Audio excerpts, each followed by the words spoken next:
Happy, happy Halloween, Halloween, Halloween. Happy, happy Halloween, silver shamrock. Happy, happy Halloween, Halloween, Halloween. Happy, happy Halloween, silver shamrock. It's almost time, kids. The clock is ticking. Be in front of your TV sets for the horathon. And remember the big giveaway at 9. Don't miss it. And don't forget to wear your masks. The clock is ticking. It's almost time. Happy, happy Halloween, Halloween, Halloween. Happy, happy Halloween, silver shamrock.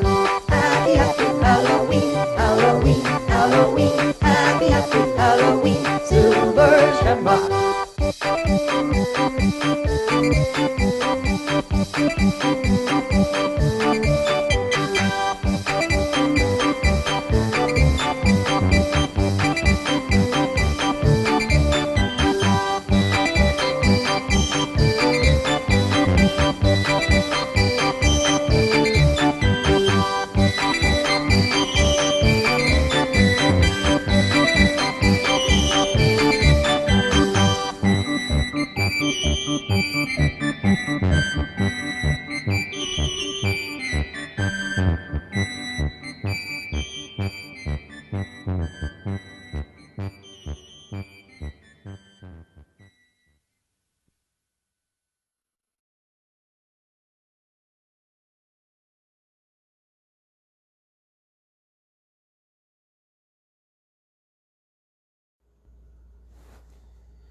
Hello, everybody, and welcome to part 2 of the Jackson Reaction Podcast, Jackson Halloween Extravaganza 2020. So if you joined us for part 1, you heard where we were at in our long list of Halloween movies. So before we get into that, I guess I should mention, just in case you're new to the podcast, I'm Gene Jackson along with Rose Jackson, the real Rosey J.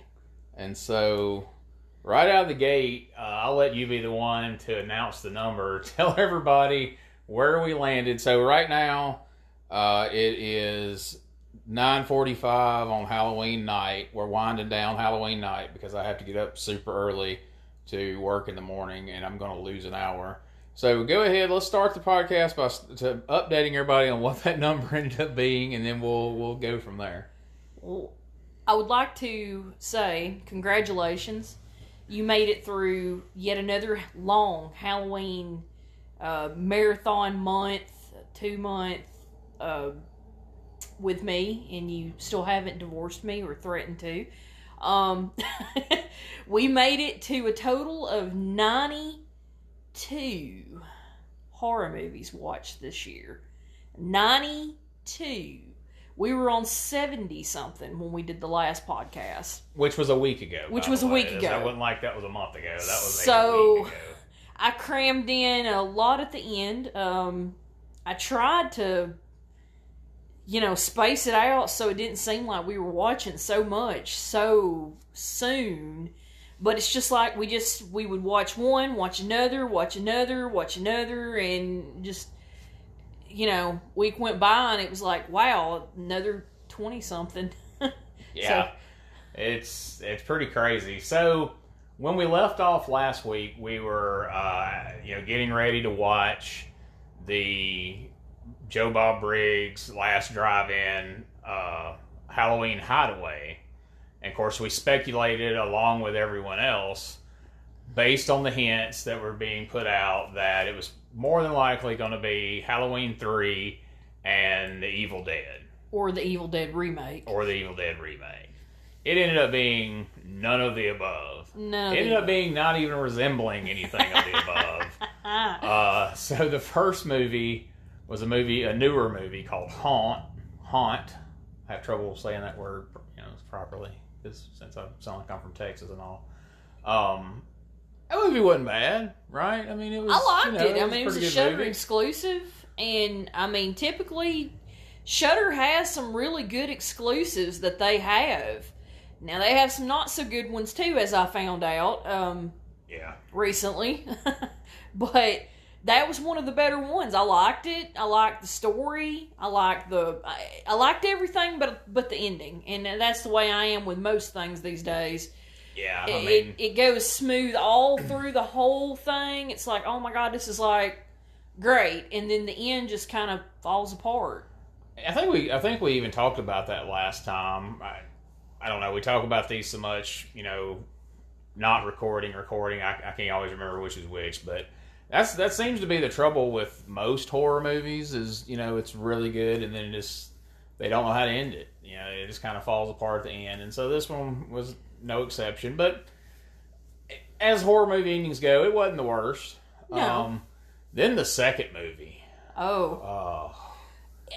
I don't even remember what it was called. Do you remember the name of it? Oh yeah, Hack-O-Lantern. Oh, Hack-O-Lantern, yeah.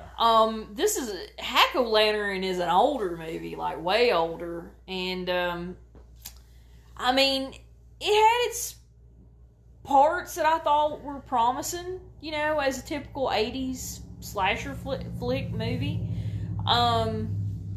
It should have been a Mystery Science Theater. Yeah, it definitely would have been better with some commentary over it, which we gave it quite a good commentary when we watched it. Yeah. But I'm glad that we at least got to see it with Joe Bob's commentary, because that usually makes these really terrible, awful movies much better, because you get to hear his witty insight and some facts about the movie and his drive-in totals and things like that. Yeah. So it makes it a little bit better to watch any of the ones that we can watch that he's done. We try to seek those out rather than watch the original version. Right. It makes it longer, a way bit longer, because you've got his commentary in it, but it does make it more interesting. It makes it interesting. It makes it more tolerable to watch. And it's kind of fun to see if his opinions of the movie are kind of following along with what ours are along the way. And right. I find that a lot of times that they are very, very similar. But a lot of people hated on that, like on the Joe Bob Facebook groups and the Shudder Facebook groups and things. Like, a lot of people were bitched about the movies and bitched, they kind of, bait and switched everybody, made everybody think it's going to be one thing, it turned to be another. It's true. Now, granted, for their hype of it and everything, it was kind of crappy. You're giving these hints for more than a week. They're taking convention pictures. They have the matching Halloween 3 stuff on in the pictures. They're giving hints on Twitter. They're giving hints on Facebook. And it's all leading to like it's going to be Halloween 3 and it's going to be an Evil Dead. Okay? Right. I was a little disappointed to see it wasn't an Evil Dead. Now, Halloween 3... We'll get there. But... they have the rights to Evil Dead on Shudder. They should have at least done that. If they'd have done that one, maybe in place of this Hack-O-Lantern, and done Haunt and Evil Dead, yeah, it wouldn't have been such a backlash. But because it was just two movies that were not even related to the hints, to any of it. And he didn't have a guest, like, Yeah, there was no guest like last usual. year he had Jericho, and usually he'll have stars of the movie, of one of the two movies. Well, and the fact that Haunt had already been on Shudder, and I passed it 2 or 3 times on there, and I was like, do I want to watch that or do I not? And I'd click on the description and go, no, I don't think so. It's probably one of those that isn't that good. But surprisingly, it did turn out to be really, really good. And I think it served its purpose, because I think it's a movie we might not have ever watched, but because they put it on there, we did watch it.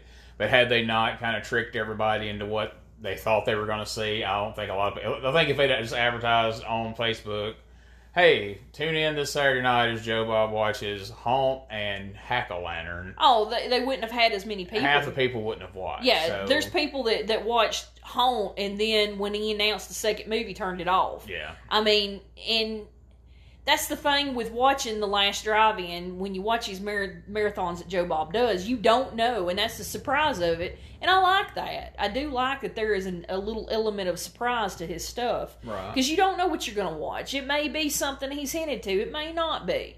And that's just what you get with it. And, I've been a fan of Joe Bob's for years. You're you're talking, 30-year fan here. Like, that's what you get. And you know that, and you can't be mad at that. And the Halloween 3 thing's been a running theme with them, where it's Darcy's favorite movie, and he shits on it, and she gets mad, and So, I think they were kind of playing off that as well. But oh, yeah. I don't know. It was a little disappointing that night that neither of the movies were what we expected, but it was, as usual, it was a fun show, But I mean, you have other access to those movies if you want to see them, and right.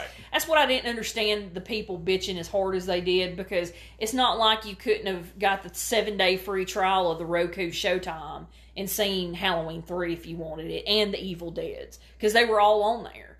And I know that's what a lot of people they think. Oh, well, he didn't show it, so I can't watch it. Yeah, you can. You can get a free trial and can't just remember to cancel it. I mean, it's what a lot of people do around Halloween. They get the free 7-day, 14-day trials of Shudder and Cinemax and Showtime, and then they cancel it. And you already know his opinion of it. So if you're such a fan of it, you already know he's gonna shit on it for the most part. I mean, you'll get some interesting insight into the movie as you do, but otherwise. It's just going to be him going, see, this sucks. But yeah. So we, like I said, you're resourceful, so couldn't see it on Shudder, couldn't see it on the last drive-in. So Cinemax, I think it was, we saw it on. Cinemax or Showtime? I think it was Cinemax. Pretty sure it's Cinemax.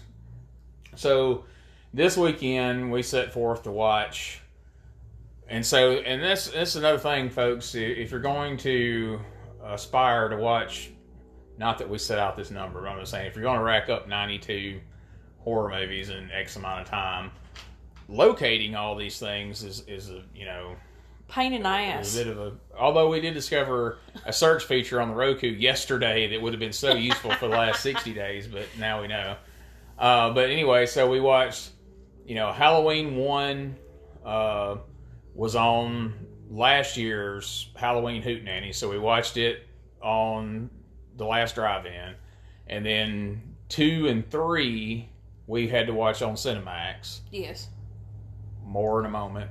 And then we went back and watched 4 and 5 on Joe Bob's last drive-in from last year's Halloween Hootenanny. Yes.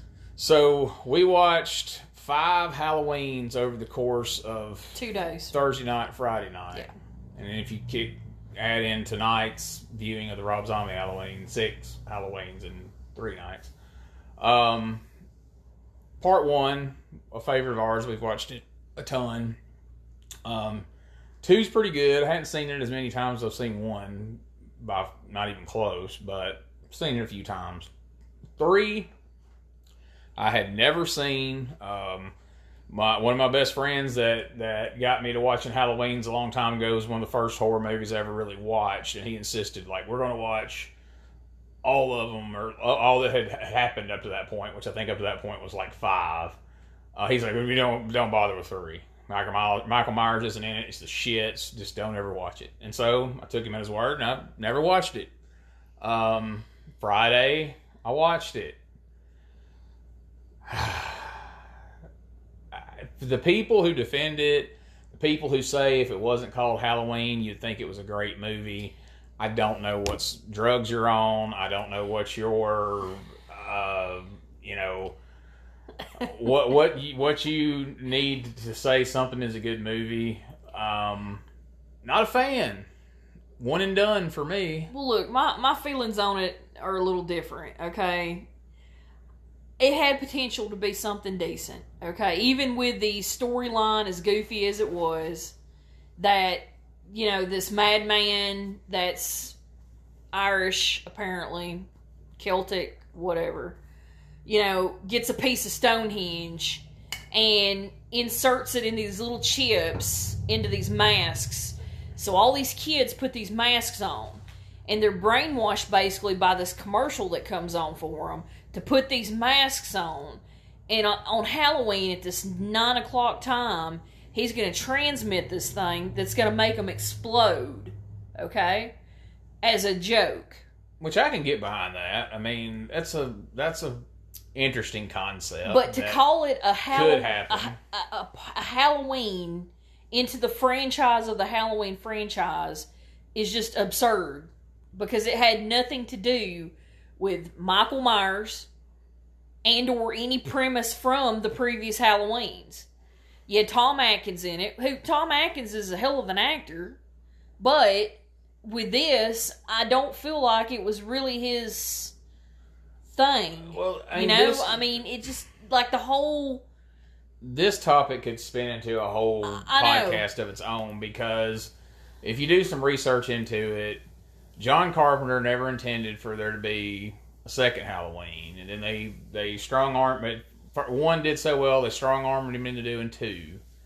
And so, obviously, by the ending, it was intended for two to be it. And they wanted Halloween to be like a long-form version of, say, Creepshow or Tales from the Crypt, where every year at Halloween, they would have a new Halloween movie with a new story. And it would just, each year, new Halloween, new story.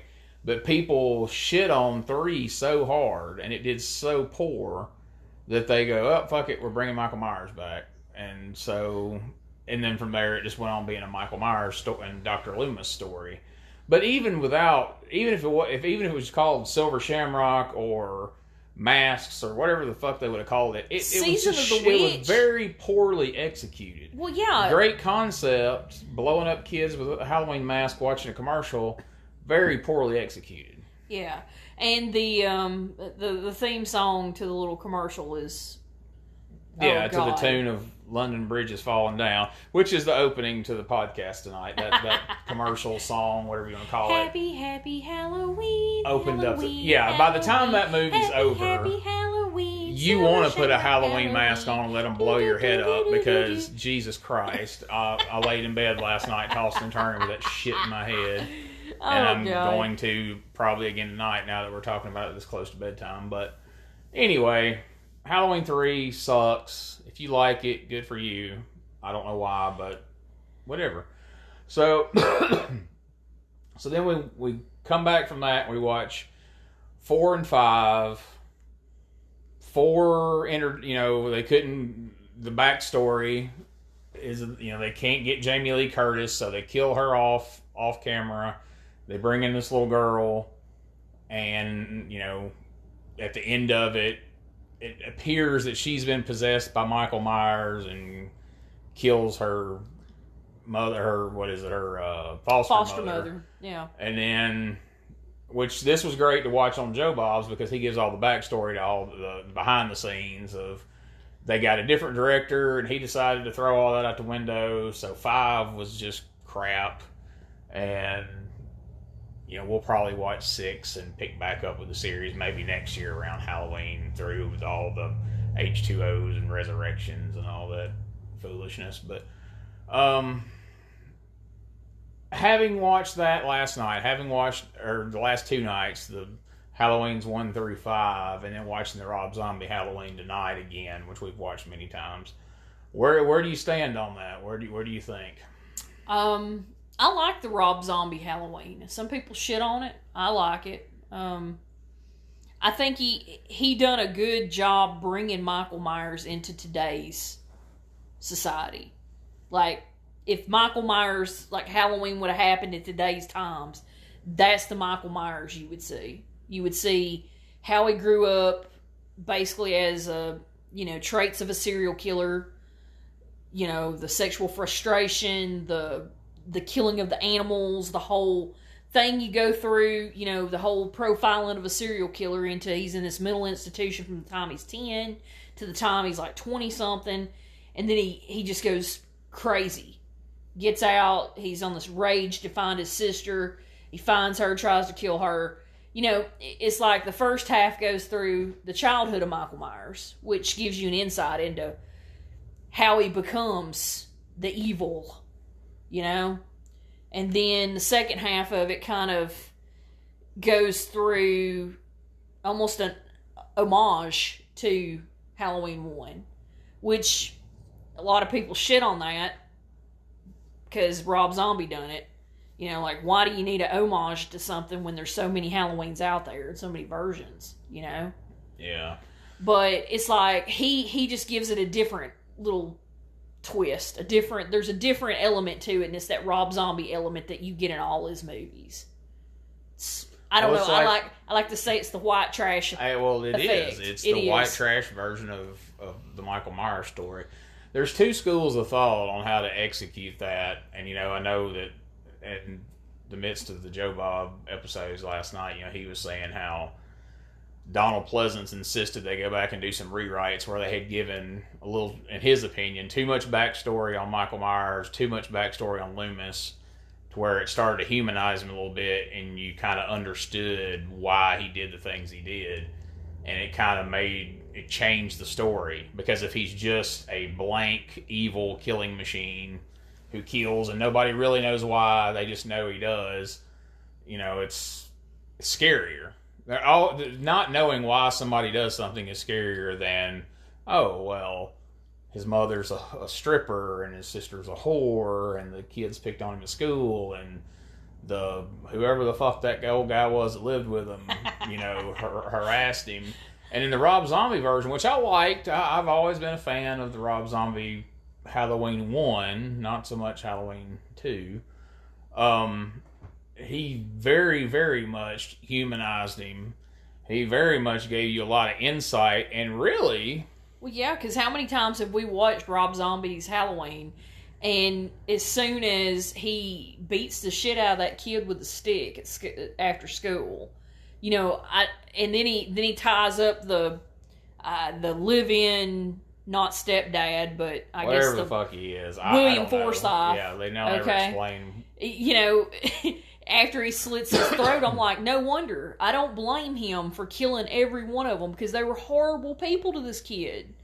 You really totally understand. You're sympathizing, you're understanding, and you're almost rooting for Michael Myers.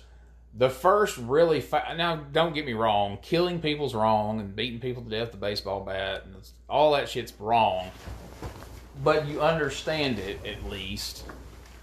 But where things, to me, the first time in the movie where where it's not justified and you feel like, oh, he's just an evil fuck, is when he kills Machete, Danny Trejo. That's the first time you're like, there was no justification for him killing Danny Trejo. Yeah, I kind of wish that's he where it would have starts just to go. left him, Well, I mean, it needed to happen because you finally start to see him as evil, as and an evil killing machine. Oh, okay, so he is kind of indiscriminately killing folks. There's no justification for this. Well, yeah. Because up till then, you're like, yeah, all right, I'm on board with that. Slit that mug's throat. Beat that guy with a fucking stick. I would.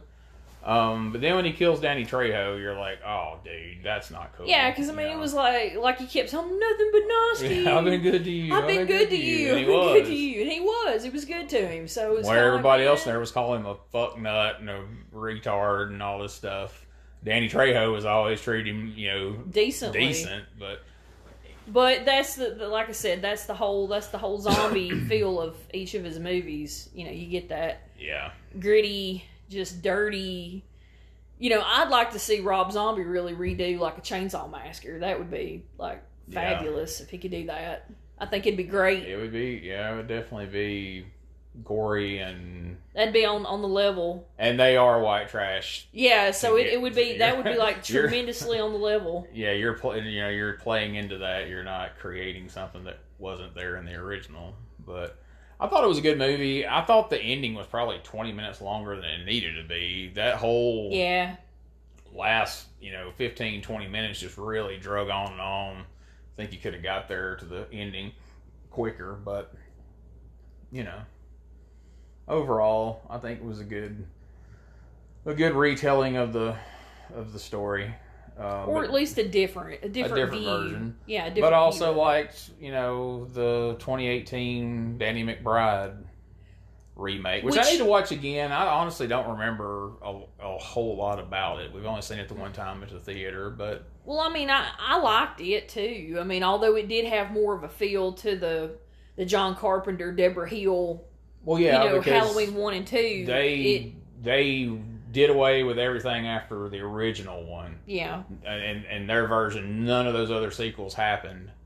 So, it was definitely a different different take on it than what you had seen up to now, for sure.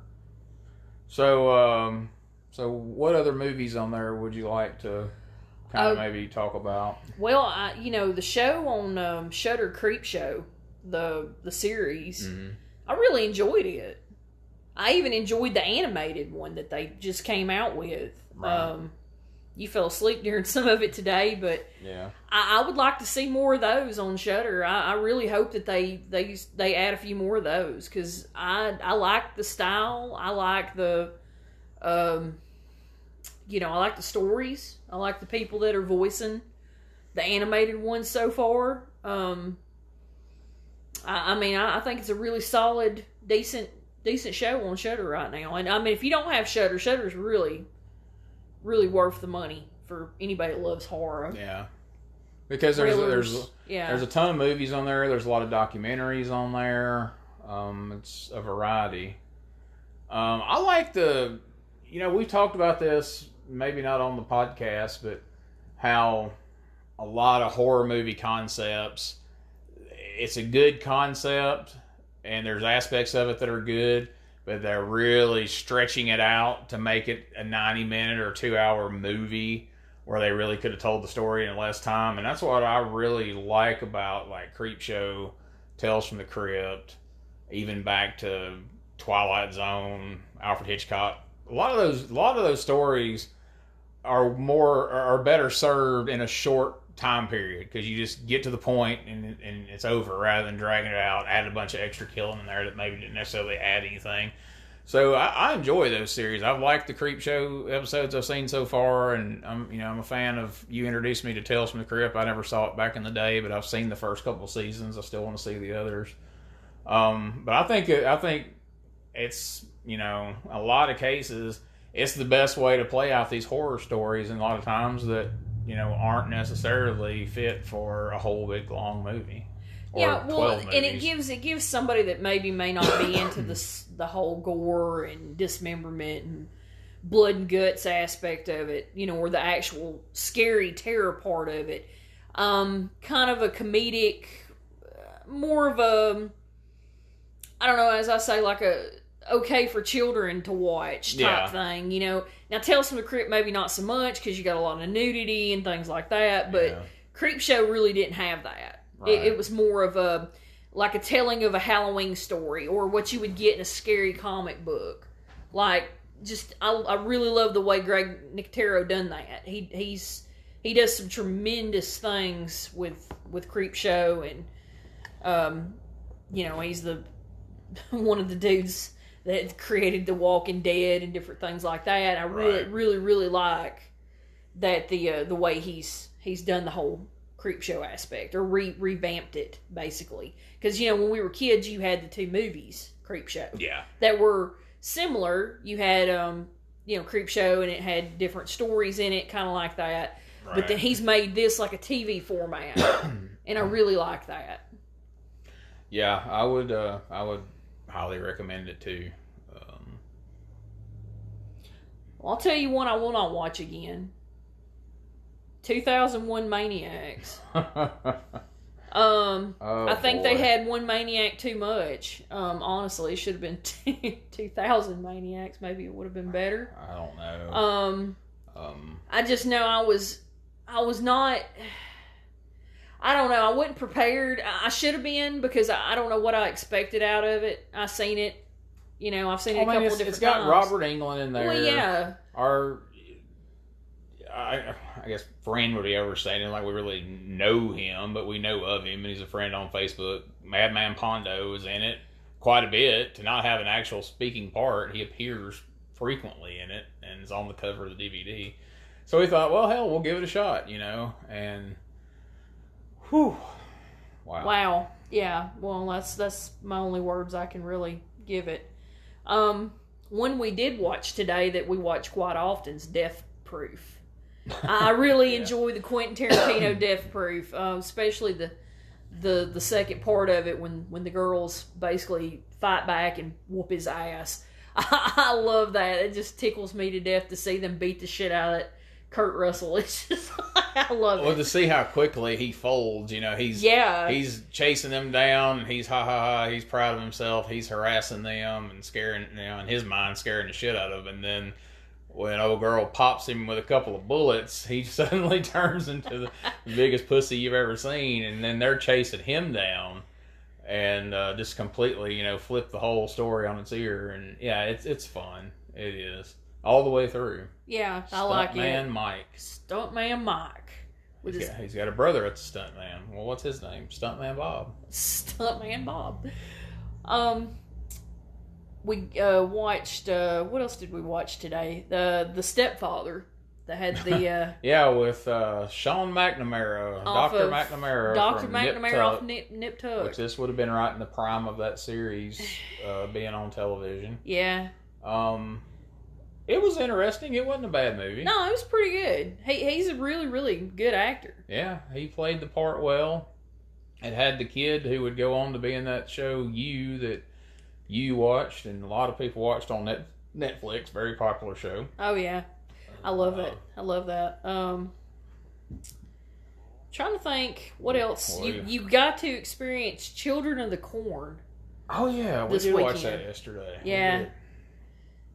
What'd you think about that? It was interesting. I'd always heard all my life of how scary that movie was. Oh, it's so scary, and I found it hard to take those kids seriously. The one was just weird, really weird and creepy, and the other looked like a little bit older version of the kid from Christmas Story that.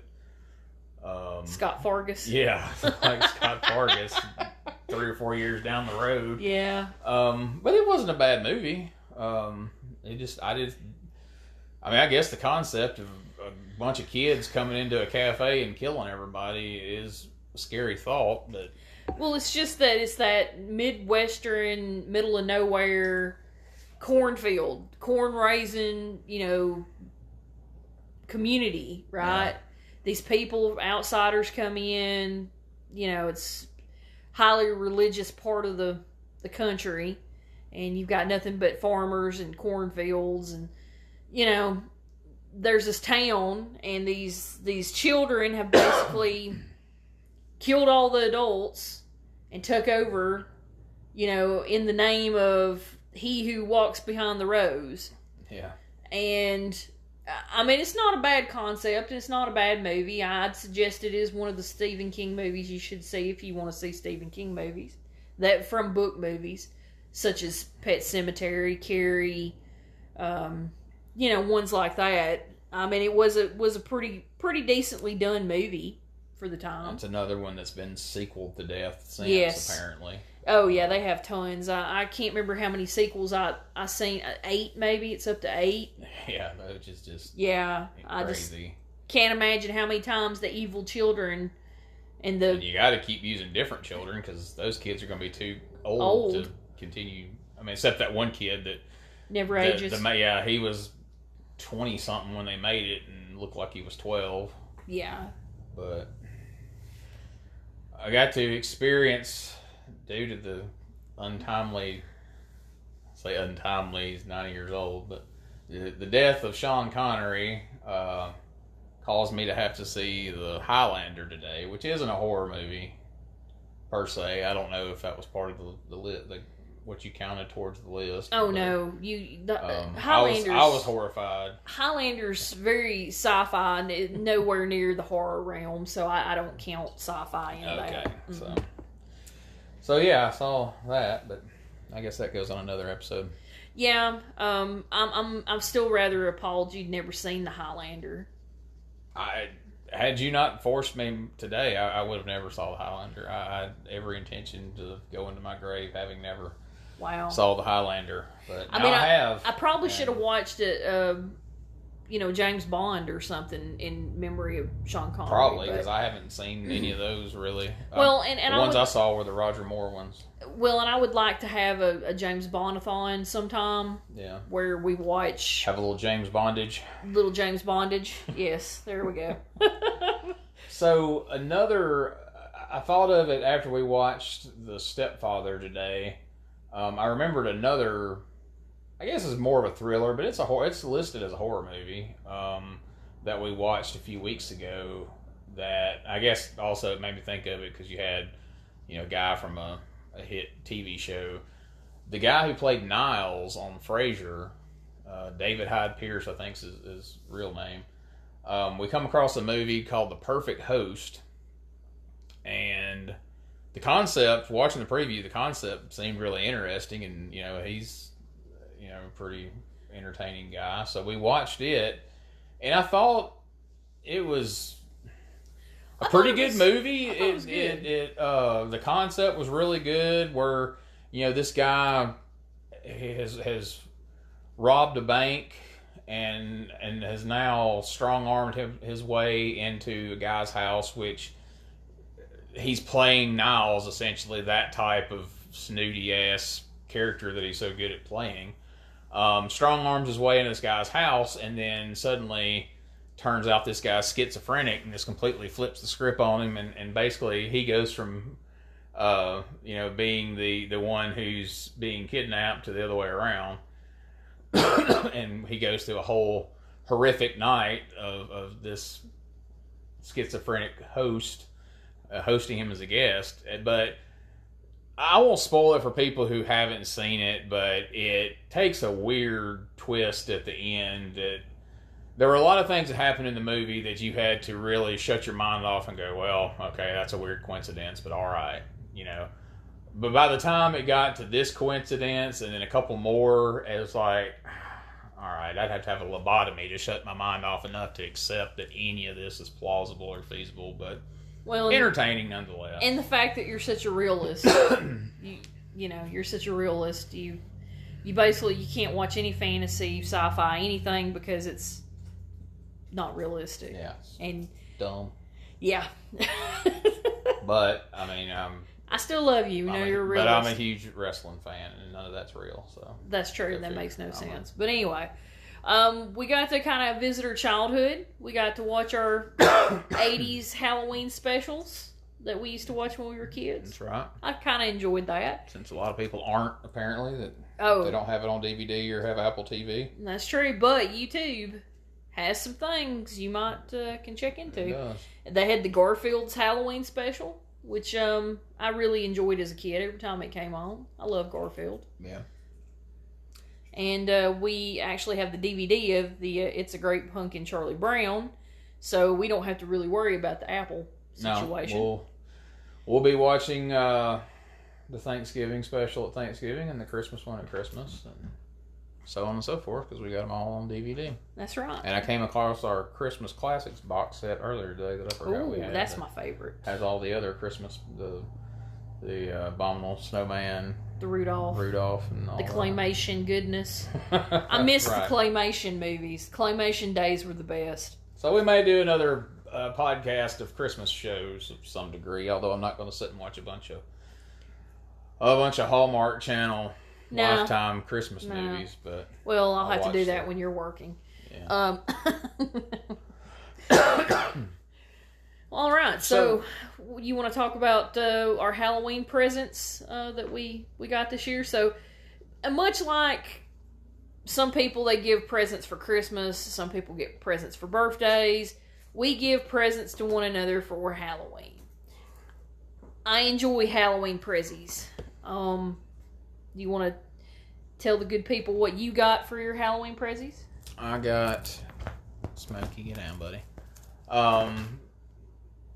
I got a 1993 King of the Ring Bret the Hitman Hart figure that I didn't think I was ever going to get. It's a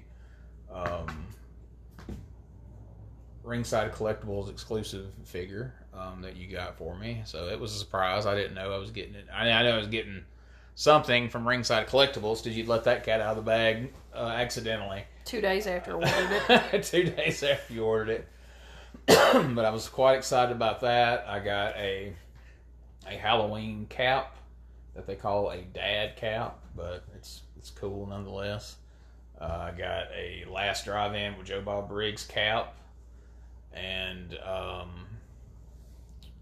I got a Mr. T, the exclusive. It's a convention exclusive Mr. T Elite WWE figure, which was very cool. I didn't think I would be able to get one, so got one of those as well. So tell everybody what you got. My Halloween prezzies consisted of Halloween themed prezzies because I like Halloween themed things. Oh, and I got a sweet Halloween T-shirt. You did get a sweet Halloween T-shirt that sold out like the day it went on. Yeah. And anybody that's looking for Halloween themed apparel, maybe you don't know where to get it, or you want something that's really exclusive and cool, Fright Rags is a really good place to get stuff. Their shirts are kind of pricey, but they're good quality. Yeah. Super good quality. Extremely comfortable. Anyway, I guess my first Prezi was my Jason Voorhees Friday the 13th horror huggable pillow. And he looks like, kind of like, I don't know, what would you say he looks like? An egg. An egg? If an egg was dressed like Jason Voorhees and had feet and arms. Well, he's super comfy. I hug him when I'm watching TV. And he's nice to lay on, so I really like him. He's very cute, and I'm really torn. He's on the couch as a pillow during Halloween, but like I want to leave him out all year. But I don't think it's appropriate to have Jason Voorhees out for Thanksgiving when we have Thanksgiving dinner. So I may have to put him in the closet just for a day and then put him back out. Right, because otherwise, who's gonna know? I also got some cool little pop vinyls to go to the collection. We added to the collection a Michael Myers, a Jason Voorhees, a Pinhead, and a Freddy this year, right? That's right. Yeah, so I added those. I got a super, super awesome signed picture from Doug Bradley, Mr. Pinhead himself. Yeah. With an inscription. With an inscription made out, "I've such sights to show you." And, I was very, very pleased with that. I also got a signed Fangora by the wonderful Tom Savini, the most awesome FX guy in all of horror history. So we were watching the documentary. We were talking about on Shudder. They have some cool documentaries. They had one on Kane Hodder that was pretty good, and they had one on Tom Savini, and they were talking about him being featured in, Fangoria a few different times. You're like, boy, it'd be really cool to have one of those signed by him. And a few minutes later, I picked up my phone and started scrolling through and managed to procure you one. And that was one that was a complete surprise. I managed to keep it a secret for a few weeks before I finally gave it to you. I have to say it's probably one of my favorite things because, growing up, watching all these 80s movies and 90s movies and different horror movies, you wonder, well, how'd they do that effect? Or how'd they get that done? How'd they do that? Or who done that? Or who made that? And you find out the person that makes these things, or makes the majority of the cool ones, is Tom Savini. And it's just like, man, that dude's awesome. He does some of the most awesome effects in the industry. And it's like, I grew up reading Fangoria. I used to get them when I was a kid. I used to see them in there, read the articles, and I loved getting those. And now it's like, you can still get Fangorias, but they're so expensive. Yeah. And they're just not like the good 80s and 90s ones that you had. This one is a very nice 90s, early 90s edition one. That's it's the Nightmare on Elm Street 5 edition. And I love it. I absolutely love it. I probably would not. I would never sell that to anybody. I'll keep it forever. And of the 92 movies we watched, the horror movies we've watched in the last few months, a big chunk of them, the effects were done by Tom Savini, and the ones that he didn't do, I'm sure he was a huge influence on a lot of the people who did them, yeah. And then a lot of those people were the people who influenced him. So, but he's a mainstay as far as that goes. So I was glad to be able to find it for you, and a lot less than most people would guess that it probably would cost. Yeah, because I figured I wouldn't come out any cheaper than probably about 150 to 100 to get one with his signature on it. Yeah. So. And I got one less than that. We also collectively got took some hunting, and it used to be readily available. We hunted around and finally found a decent price on a Nightmare on Elm Street set, and so we got that. So now we have the full Friday the 13th set. We have the full Nightmare on Elm Street set. So that's pretty cool. Yeah. To add to our DVD collection. Halloween viewing in the future. Yeah, seeing as it's getting harder to find original copies of movies now since they're all digital. Yeah, and that's another podcast topic we're probably going to do one day is how important it is becoming to get old DVDs and VHSs of your favorite movies, because as they stream, as there are things that are suddenly deemed offensive or whatever the case may be, copyright changes on a song, they start editing music out, putting something over it. If you want to maintain the movie you remember, the songs that you remember, it's very important to have your own physical copy of it, because tomorrow somebody decides that they're taking ownership of a movie, or they don't want their song in this movie, or somebody said a word that's now been, stricken from the vocabulary.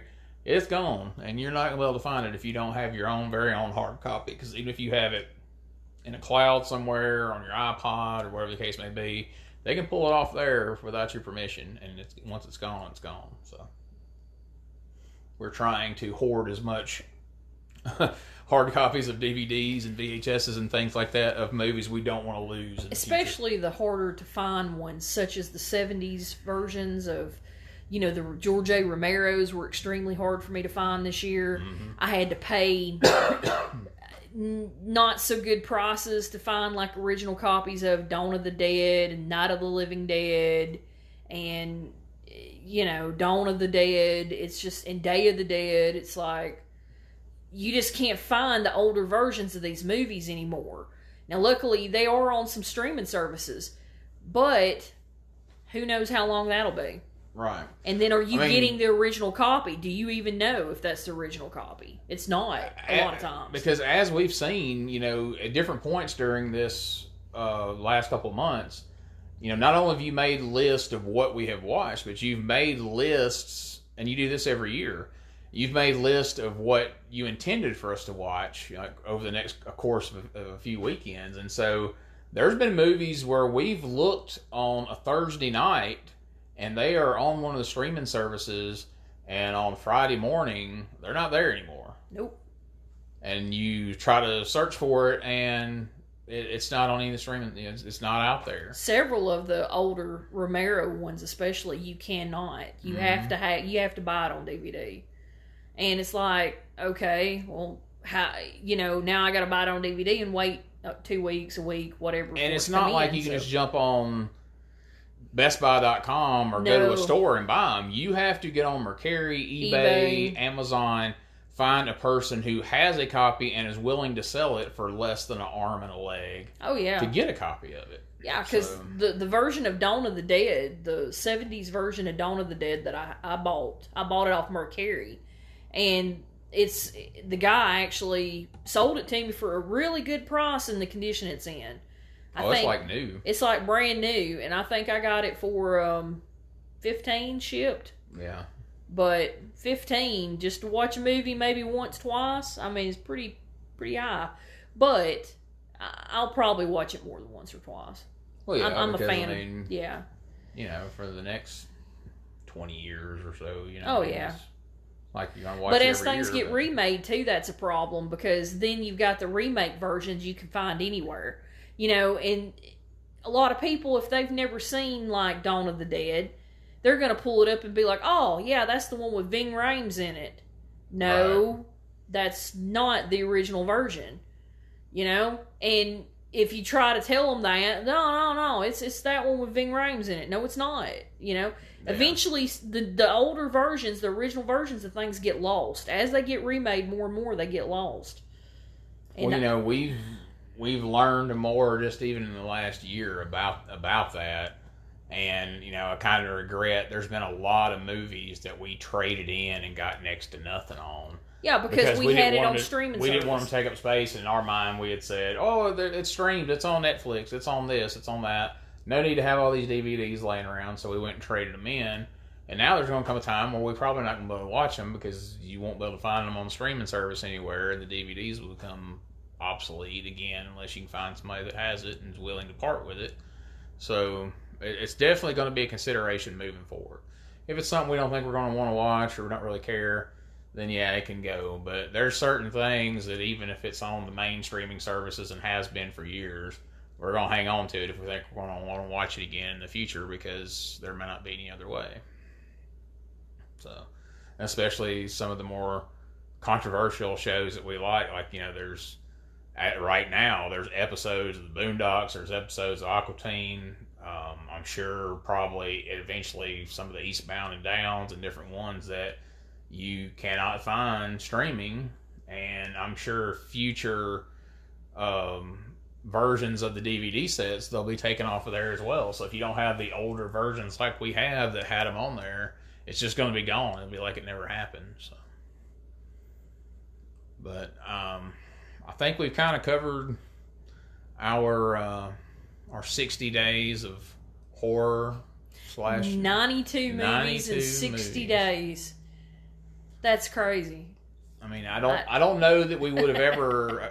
You said before we started recording, you weren't going to say that this is a record we're going to strive to beat. I don't know that we would have ever did this if it wasn't for the pandemic, because usually the jobs I work, the schedule wouldn't allow for this much free time to watch this many movies. Well, and I mean, fact of it is, we would be gone on the weekends. We'd be running around on the weekends doing different things. So yeah, the pandemics caused a lot of people to watch a lot more stuff than they normally wouldn't. And by the looks of things, we may have to, now that we're moving on from Halloween, we may have to find other themes of things we want to watch just to keep us occupied where we're not stir crazy, because this shit don't look to be going away in the very near future. So at least not for the next 2 years, I would think. I'm predicting 2 more years. I mean, that seems grim, but I am prepared for 2 more years of it. Yeah, so. Which is sad and depressing. So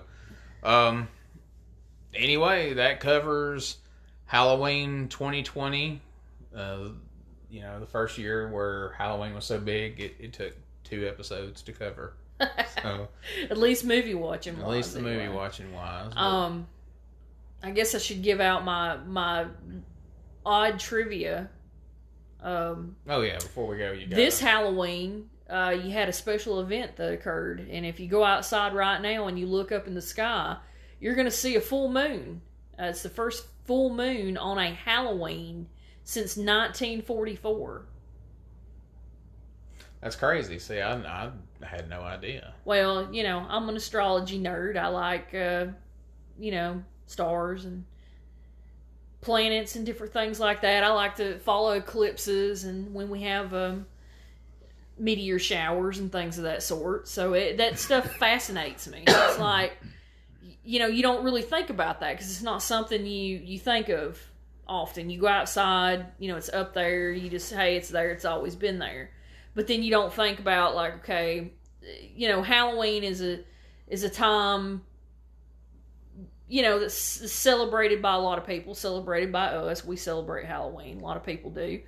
But you don't think of things like, okay, was the moon full last year or the year before that? Right. But then you see something that tells you, we haven't had a full moon since 1944. That's a really interesting fact. That out of all these years since now to then, that there was not a full moon during any of those Halloweens. And this one happens to be it. So, it's a very rare occurrence. It may be another, 80 years before we have a full moon. Who knows? Maybe. Anything else you need to add on the end here before we wrap this up? You and Mr. Voorhees are ready to call it a night. Yes. I am too. I have to I have to be up at 5:30 in the morning, and it's 10:35. So we thank you for listening to the Halloween episode. We thank you for listening to all the episodes that are now available here on Anchor, as well as a variety of other platforms. So Spotify, whichever one you prefer, check it out. And if you enjoy it, share it with a friend, share it with an enemy, whoever you think should want to listen to it or have to listen to it. Please spread it around, and we appreciate it. And like I said, we're going to keep these going. We're going to try to start having them, if not every week, every other week or so. And people are going back and listening to some of the old episodes and going through the catalog. So hopefully everybody will continue to do that.